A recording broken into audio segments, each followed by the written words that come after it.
Mr. Speaker, I'm pleased to split my time with the member for Kenora today.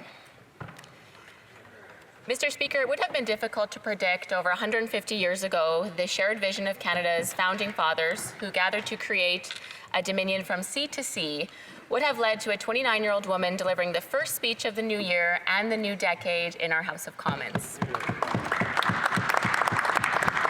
As a first-time elected representative, it was a special moment for me to hear Canada's Governor-General deliver the speech from the throne. Amid all the pomp and circumstance, I couldn't help but think back to my humble roots and how far I've come. Mr. Speaker, I was born to 4 generations of Canadian farmers in a small town in eastern Manitoba. My family were prairie pioneers, and their lives were built on sacrifice, on struggle, and on principles of personal responsibility and resilience. At the time, Canada was a young country without the robust social safety net we see today. Faith, family, and community were all they could rely on to get them through the tough times of financial hardship. They had no choice but to persevere and do the best they could to provide for the next generation. My call to public service came when I was about 9 years old, and it was a hot summer day at my grandparents' farm, and the adults in my family were sitting around the kitchen table, passionately expressing their views of yet another damaging policy the Liberals in Ottawa had put on farmers. Even at that young age, I could feel the injustice of the harmful government intrusion in our lives. There was a disconnect between my humble, hardworking family and the decision makers here in Ottawa. I decided in that moment that when I grew up, I would go to Ottawa to fight for my family. And it's been a long journey. From small town country roots to being the first in my family to attend university and the first to enter federal politics, and as a woman in her 20s, I stand before you today, Mr. Speaker, as part of a demographic that has rarely been represented in this House. I attribute much of my success to the resilience I inherited from my pioneer ancestors and that burning motivation to fight for everyday Canadians against government agendas that are so often out of touch with the struggles facing everyday people. That's why I'm truly honored to represent my constituents of Kildonan, St. Paul. My riding has a rich heritage and holds a place of significance in our national history, and that history is tied to the mighty Red River, which cuts straight through the middle of Kildonan, St. Paul. The river has been the lifeblood of the community for thousands of years, beginning with Treaty 1 First Nations and later the Red River Métis and the Selkirk settlers, and later the Polish, Ukrainian, German, and Mennonite homesteaders of the early 20th century. More recently, our community has welcomed many newcomers from India and the Philippines. Today, Kildonan St. Paul is a diverse constituency made strong by the contributions of young families, new Canadians, seniors, small business owners, tradesmen and women, and dozens of cultural and faith groups. But what troubles me, Mr. Speaker, is how the throne speech and the priorities of this Liberal government therein are not reflective of the priorities of the Winnipeggers and the Manitobans I represent. What I heard at the doorstep over the better part of the last 2 years was a desire for a representative that would fight for everyday, hardworking Canadians in my community. An MP who would make clear to this Liberal government that higher taxes, mountains of debt, and endless deficits do not create economic prosperity, but in fact put our country's social programs and the future financial security of Canadians at risk. Residents also expressed concerns for their environment, and top of mind is the North End Water Pollution Control Centre, which is at the very center of my riding and processes 70% of Winnipeg's sewage. It needs over $1 billion in infrastructure upgrades and is currently incapable of removing phosphorus to an acceptable degree from the treated sewage before it flows back into the Red River. And as a result, it's impacting the health of Lake Winnipeg, which, as all Manitobans know, has been choked with large algae blooms in the most recent years. Lake Winnipeg and the Red and Assiniboine rivers have shaped the history of Manitoba for thousands of years, and all 3 levels of government must come together to support this critical project. Also top of mind was the Chief Peguis Extension Trail from Main Street to Route 90, which would substantially increase the livability of Northwest Winnipeg by reducing traffic on residential streets to accommodate walking, cycling, public transit, and increase traffic mobility by supporting the completion of the strategic Inner Ring Road of Winnipeg. Unfortunately, Mr. Speaker, or Ms. Speaker, despite billions in deficits and collecting millions more of additional tax revenue, the Prime Minister and his government have largely ignored critical infrastructure projects in Manitoba.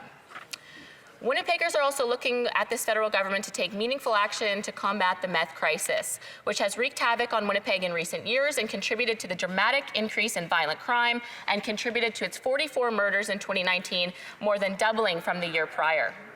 Our first responders and the frontline community organizations are under tremendous stress as they deal with the heartbreaking and traumatic consequences of this crisis. I saw the dire need for action in our community firsthand when I went to an evening patrol with the Bear Clan, an Indigenous-led grassroots community group that supports vulnerable people across our inner-city neighborhoods in Winnipeg. Mr. Speaker, that evening a large bag of needles was found buried in a snowbank. Volunteers carefully collected them for safe disposal in bone-chilling -30 weather.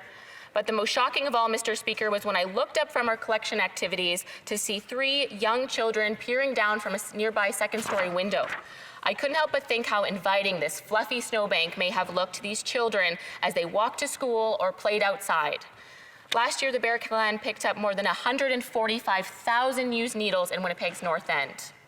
The Liberal government committed to long-term predictable funding to support the Bear Clan's efforts, and I very much hope the Minister of Indigenous Services will deliver on this commitment made by his predecessor. Mr. Speaker, in addition to serving my constituents, my leader has also given me the responsibility to serve Canadians as the Shadow Minister for the new Department of Diversity, Inclusion and Youth. I'm honored to have earned this opportunity, Mr. Speaker, and I am committed to using this platform to advocate for the inclusion of ethnically and racially diverse Canadians, for the freedom and equality of LGBTQ Canadians, and to promote a free, prosperous, and healthy future for Canada's youth. The youth in Canada, Mr. Speaker, are facing challenges. Affordability was the #1 concern I heard on the doorstep, and it is impacting young people in many alarming ways. My generation has the largest student loan debt history in Canada. We are well into our 30s when buying our first homes, if at all, and we are working without reliable retirement plans in the gig economy. Our wages are largely frozen while the cost of living has increased dramatically. So it's no surprise that we are drowning in household debt and having fewer children, if any. Meanwhile, Mr. Speaker, the baby boomers are aging into their retirement pensions and beginning to rely heavily on our healthcare and social services, which are already under tremendous strain. However, you will have heard very little acknowledgement of these critical financial issues in this Liberal government's throne speech.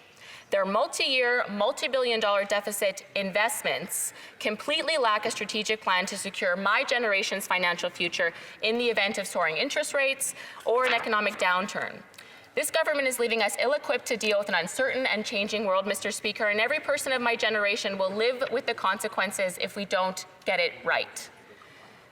Mr. Speaker, I will embrace my critic role by holding this government to account on behalf of my generation and young Conservatives across this country. And as our party and our country navigate the issues of the 2020s, I will fight for everyday Canadians. I will fight for freedom, for safety, for security, for health, peace, and prosperity, and for a government that respects the rich fabric of beliefs of our country. And I will fight for the priorities of my constituents in Kildonan and St. Paul, Mr. Speaker, and I will ensure their voices and priorities are heard loud and clear in this chamber. To conclude, Mr. Speaker, I would like to acknowledge the people that helped get me here. My team. All the first-time and long-time volunteers that put in hundreds of hours on the campaign trail, and my family, my parents, and my 2 sisters who have supported me in my dreams for decades. And most sincerely, I thank my fiancé, Scott, who is in the gallery today. He was by my side back when Member of Parliament was only a pipe dream. Family really is the most important thing, Mr. Speaker, and in that regard, I've been very blessed. I am working tirelessly to make them proud and to come to Ottawa to do what I came here to do, and that's to fight for everyday Canadians. Thank you, Mr. Speaker. Well done. Questions and comments?